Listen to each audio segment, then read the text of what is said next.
Some more questions on percentage. Let's see what is the first question. The price of a car is 3,25,000 rupees. It was insured to 85% of its price. The car was damaged completely in an accident and the insurance company paid 90% of the insurance. What was the difference between the price of the car and the amount received? So the insurance company paid 90% of the insurance. So we have the amount received is equal to 90% of insurance. So 90% of insurance.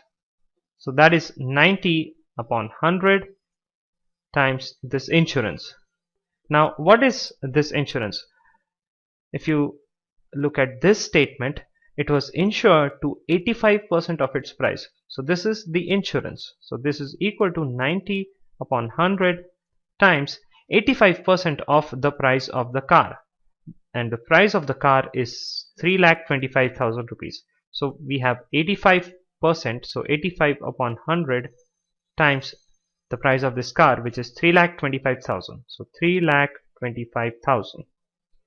So time to cancel the zeros. So this 0 and this 0 cancelled this zeros and this zeros, and this 1 0 cancels this 0 cancels the 0 of 90. So what I have is 9 times 85 times 325, and that comes out as 2,48,625. Now what has been asked? What was the difference between the price of the car and the amount received? So this was the amount received. So the difference is equal to the price of the car, which is 3,25,000, minus the amount received, which is this 2,48,625, and that is equal to 3,25,000 minus 2,48,625 is equal to 76,375. So we have the answer as option C. 76,375 was the difference between the price of the car and the amount received. A batsman scored 110 runs, which included 3 boundaries and 8 sixes. What percent of his total score did he make by running between the wickets? Well, let us first find out how many runs did he make using the boundaries and sixes. So runs using 4s and 6s is equals to, he made 3 4s, so 3 times 4 plus 8 6s, so 8 times 6. So this is equal to 12 plus 48, and that is equal to 48 plus 12 is 60. So 60 runs were made using boundaries and sixes, and the rest of the runs will obviously be made by running between the wickets. So runs made by running between the wickets, let's say them as runs between the wickets, is equal to the total runs minus the runs scored using boundaries and sixes. So 110 minus 60, and that is equals to 50. So 50 runs were scored running between the wickets. Now we have been asked the percentage of his total score did he make by running between the wickets. So 50 runs out of 110 runs. So 50 by 110 times 100 will give you the percentage.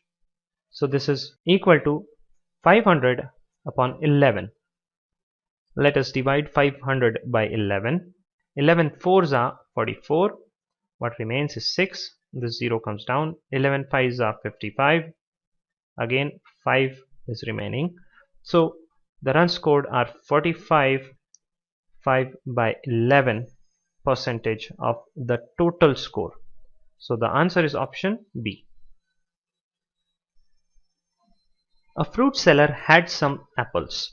He sells 40% apples and still has 420 apples left. How many apples did he originally had? So let us consider that originally the fruit seller had X apples. So he sold 40% of those apples and still has 420 apples. So 420 is equals to the total number of apples he had, which is x, minus the number of apples he sold, and he sold 40% of the apples, so 40 upon 100 x. So I can solve this and get the value of x.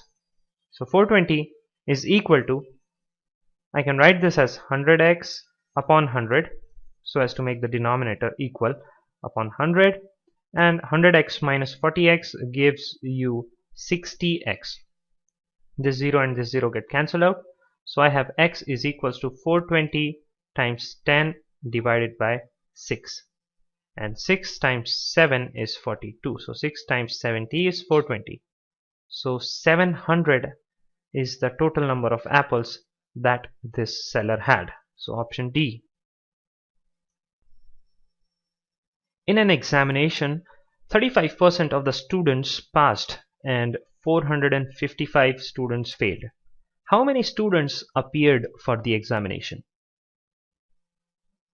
Well, let us consider that the total number of the students those appeared for the examination as x. So the number of students passed and the number of students failed, if we take the sum of them, if we add them, we will get the total number of students. So x will be equals to the number of students passed and the number of students failed. So the number of students passed are 35% of the total students, so 35 upon 100 x, plus 455 students have been failed, so plus 455. So I can write x minus 35 upon 100 x is equals to 455.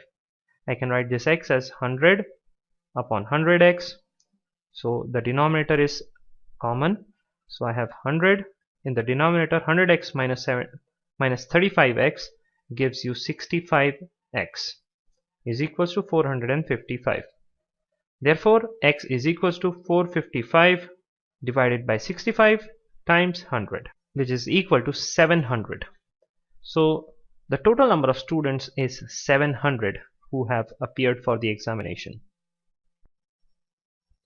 A student has to obtain 33% of the total marks to pass. He got 125 marks and failed by 40 marks. What are the maximum marks? So let these maximum marks be x, and the student has to obtain 33% of the total marks to pass.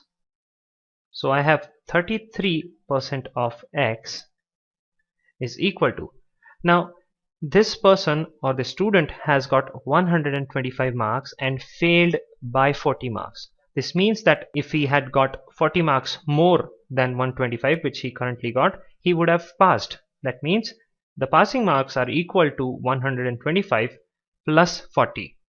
So I can write the passing marks as 33 upon 100x, which is given, is equal to 125 plus 40. Now I can solve this for x and get the value for x.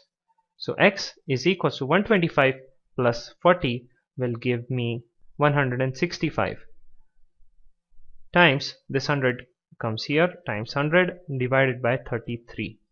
So 3 times 11 is 33, and 3 times 3 5s are 15, and 3 5s are 15, and again 11 times 5 is 55. So 5 times 100 is x. So 500 is the value of x. That means the maximum marks are 500.